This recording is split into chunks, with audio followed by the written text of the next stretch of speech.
नमस्कार दोस्तों, चलिए सबसे पहले जानते हैं कि फ्रिज में कंप्रेसर क्या होता है और इसका काम क्या होता है और ये कैसे काम करता है। कंप्रेसर अगर फ्रिज में ना हो तो क्या दिक्कत आ सकती है, या कंप्रेसर ख़राब हो जाए तो क्या क्या दिक्कतें आ सकती है। तो कंप्रेसर कई बार ख़राब होते हैं जो कि काफ़ी कॉस्टली होता है, और टेक्नीशियन आने के बाद से सीधे कहते हैं कंप्रेसर ख़राब हो गया, तो उसे चेक कैसे किया जाता है। ठीक है, तो चलिए उसके बारे में बात कर लेते हैं। तो कंप्रेसर हमारे फ्रिज का मुख्य भाग है, जो कि उसके बिना फ्रिज हमारे वर्क बिल्कुल भी नहीं करती है। कंप्रेसर का काम होता है गैस को घुमा घुमा कर गैस को एक स्थान से दूसरे स्थान तक पहुंचाना, यानी कंप्रेसर एक तरफ से गैस को खींचती है और एक तरफ से फेंकती है, जिसके घूमने के कारण गैस ठंडे और गर्म होते रहती है। तो कंप्रेसर सक्शन लाइन से गैस को खींचती है और डिस्चार्ज लाइन से फेंकती है। तो डिस्चार्ज लाइन्स में हमारा कंडेंसर जुड़ा होता है, जो कि कंडेंसर में हाई प्रेशर हाई टेम्परेचर का गैस फेंकती है, जो कि गैस कंप्रेस होने के बाद से हाई टेम्परेचर हाई प्रेशर में हो जाता है और उसे घुमा घुमा कर गैस को ठंडा करती है। कंडेंसर के बाद से वो गैस पहुंचता है फिल्टर पे। फिल्टर का काम होता है गैस को रोक के रखना और उसे छान कर और कैपिलरी ट्यूब के माध्यम से हमारे केबिन यानी ये काम कंप्रेसर लगातार करती रहती है, जो कि गैस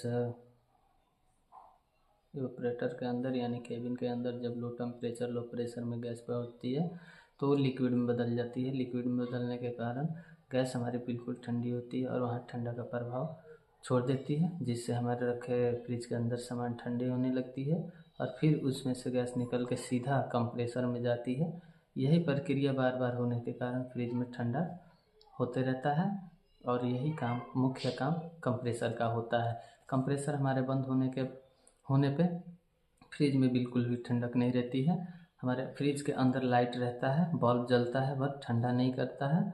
तो इसका मतलब कंप्रेसर आपका वर्क नहीं कर रहा है। ठीक है, और भी कई प्रॉब्लम हो सकती है जिसके वजह से हमारे फ्रिज के अंदर परेशानी आ सकती है, जैसे कि थर्मोस्टेट भी अगर आपका ख़राब हो सकता है, तो जिसके वजह से ऑटो कट नहीं होता हो या कंटिन्यू फ्रिज चलता है तो काफ़ी ज़्यादा ठंडा होने लगता है। कभी कभी बिल्कुल भी ठंडा नहीं होता है, तो हमारे कई बार थर्मोस्टेट भी ख़राब हो सकता है।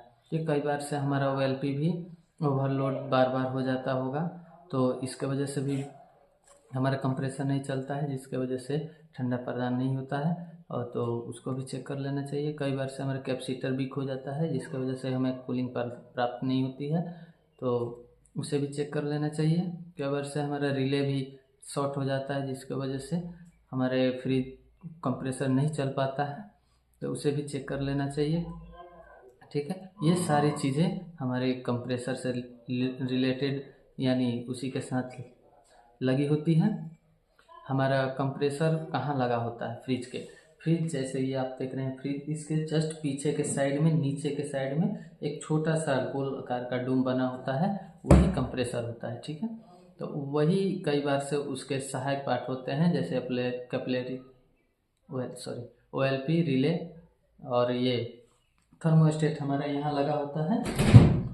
वो जो कोने पे दिख रहा है ये थर्मोस्टेट लगा होता है, जो कि यहाँ से कूलिंग को सेंस करता है। जितने पे हम सेट करते हैं उतना पे ठंडा करने के बाद से हमारा कंप्रेसर बंद कर देता है। कई बार से वो थर्मोस्टेट हमारा डायरेक्ट हो जाता है, यानी शॉर्ट होने के कारण हमेशा कंटिन्यू कंप्रेसर को चलाते रहता है, जिससे हमारे रखे हुए सामान बर्फ़ जम जाते हैं। कई बार से शॉर्ट होने के बाद से शॉर्ट टूट जाता है, यानी शॉर्ट सर्किट होने के बाद से अलग अलग हो जाते हैं, तो कई बार से सप्लाई कंप्रेसर तक पहुंच ही नहीं पाता है, जिसकी वजह से हमारी फ्रिज वर्क नहीं करती है।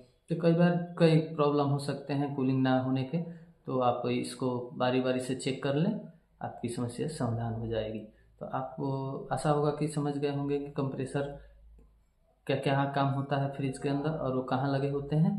तो आज के लिए इतना ही, नमस्कार। चलिए, अगर चैनल पे नए हो तो चैनल को लाइक सब्सक्राइब कर दें। ऐसे ही रिलेटेड किसी भी फ्रिज या गीजर वॉशिंग मशीन किसी भी रिलेटेड सामान के बारे में अगर आपको इन्फॉर्मेशन चाहिए तो आप हमसे कमेंट करके पूछ सकते हैं। धन्यवाद।